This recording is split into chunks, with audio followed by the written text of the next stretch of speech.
Hi viewers, welcome to Politicos media. This is your Kavitha. ముఖ్యమంత్రి రేవంత్ రెడ్డి సారథ్యంలో తెలంగాణ అధికారంలో ఉన్న కాంగ్రెస్ పార్టీ ప్రభుత్వం ప్రజాపాలన, ప్రజా విజయోత్సవాలను ఉత్సాహభరితంగా జరుపుకుంటోంది.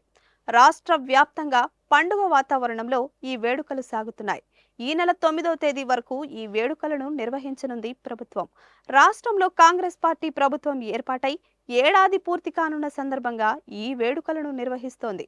గత ఏడాది డిసెంబర్ 7వ తేదీన ముఖ్యమంత్రిగా రేవంత్ రెడ్డి ప్రమాణ స్వీకారం చేసిన విషయం తెలిసిందే. ఈ సందర్భాన్ని పురస్కరించుకుని 7, 8, 9వ తేదీల్లో రాష్ట్ర వ్యాప్త ఉత్సవాలను జరుపుకోనుంది. ఇందులో భాగంగా ట్యాంకు బండపై ప్రత్యేక కార్యక్రమాలను ప్రభుత్వం నిర్వహించనుంది. సచివాలయంలో నిర్మితమవుతున్న తెలంగాణ తల్లి భారీ విగ్రహాన్ని 9వ తేదీన ఆవిష్కరించనున్నారు. రేవంత్ రెడ్డి అదే రోజున కాంగ్రెస్ పార్లమెంటరీ పార్టీ అధినేత్రి, అఖిల భారత కాంగ్రెస్ కమిటీ మాజీ చీఫ్ సోనియా గాంధీ జన్మదినం కూడా కలిసి రావడం ప్రాధాన్యతను సంతరించుకుంది. కాగా తెలంగాణ ఇచ్చిన పార్టీని తిరస్కరించిన ప్రజలను కాంగ్రెస్ వైపు ర్యాలీ చేయడంలో, జవసత్యాలను వదిలిన కాంగ్రెస్ పార్టీని బతికించి అధికారంలో కూర్చోబెట్టడంలో రేవంత్ రెడ్డి కీలక పాత్ర పోషించాడు అనడంలో ఎలాంటి సందేహం లేదు. అలుపెరగని పోరాటమే వారధిగా జెడ్పీటీసీ సభ్యుడి నుంచి అంచెలంచెలుగా ఎదిగిన అనముల రేవంత్ రెడ్డి కాంగ్రెస్ విజయంలో క్రియాశీలక పాత్ర పోషించారు. 2006లో జెడ్పీటీసీ సభ్యుడిగా గెలుపొందిన ఆయన 17 ఏళ్లలోనే ఓ పార్టీని విజయపదంలో నడిపించిన నేతగా ఎందరికో అందని ద్రాక్షగా మిగిలిన ముఖ్యమంత్రి పదవిని అధిరోహించారు.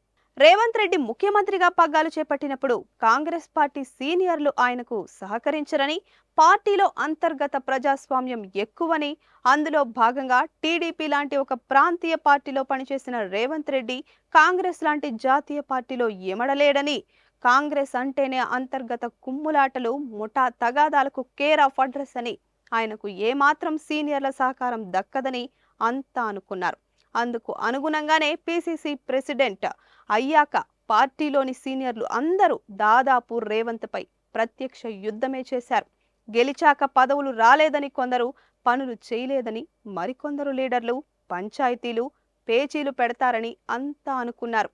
కానీ ఈ ఏడాదిలో అందరి అంచనాలకు భిన్నంగా Revanth Reddy Congress party senior, junior రాజకీయాల్లో తన డామినేషన్తో పైచేయి సాధించారు.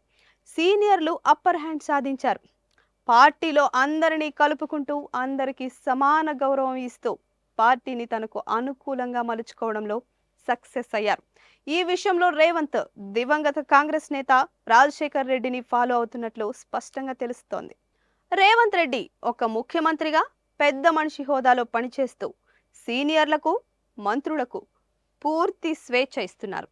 ఆయా శాఖల బాధ్యతలను పూర్తిగా మంత్రులకే అప్పజెప్పి అదే వారి ద్వారా మాత్రమే ఆయా శాఖల మంచి చెడ్డలు కనుక్కుంటున్నారు. నామినేటెడ్ పదవుల్లో కూడా సీనియర్ మంత్రులు చెప్పిన విధంగానే మంచి చెడులు బేరీజు వేస్తూ ముందుకు నడుస్తున్నారు. ఈ గుణమే మంత్రులకు రేవంత్ను మరింత దగ్గర చేసింది. గతంలో రేవంత్కు వ్యతిరేకంగా బీజేపీ, బీఆర్ఎస్ లీడర్లు విమర్శలు చేస్తే ఎవరూ డిఫెన్స్ చేసేవాళ్ళు కాదు. కానీ రేవంత్ మార్క్ పాలన చూసిన మంత్రులు, సీనియర్ నాయకులు ఇప్పుడు ఎవరు విమర్శలు చేసినా వెంటనే రెస్పాండ్ అవుతూ రేవంత్కు రక్షణ కవచంగా నిలుస్తున్నారు. మరోవైపు ముఖ్యమంత్రికి పడని వ్యక్తిని పీసీసీ అధ్యక్షుడిగా నియమించి రాజకీయం చేసే కాంగ్రెస్ పార్టీ అధిష్టానం రేవంత్ సీఎం అయ్యాక ఆ సంప్రదాయాన్ని మానుకుంది. జాతీయ, స్థానిక రాజకీయాలను పరిశీలించిన కాంగ్రెస్ పార్టీ అధిష్టానం రేవంత్కు ఇబ్బంది కలగకుండా తనకు నచ్చిన వ్యక్తినే దాదాపు తన అనుచరుడైన మహేష్ గౌడ్కే పీసీసీ చీఫ్గా నియమించింది. ఇలా రేవంత్ బలం, టాలెంట్, చరిష్మా అన్ని గమనించిన కాంగ్రెస్ పార్టీ ఆయనకు అనుకూలంగా నిర్ణయం తీసుకుంది. అలా అధిష్టానాన్ని డీల్ చేయడంలో, ఇటు స్థానిక క్యాడర్ను హ్యాండిల్ చేయడంలో, రోజు రోజుకు పార్టీలో పదవిలో పట్టు సాధిస్తుండడంలో ముఖ్యమంత్రి రేవంత్ రెడ్డి దివంగత నేత రాజశేఖర్ రెడ్డిని గుర్తు చేస్తున్నాడని అంటున్నారు విశ్లేషకులు.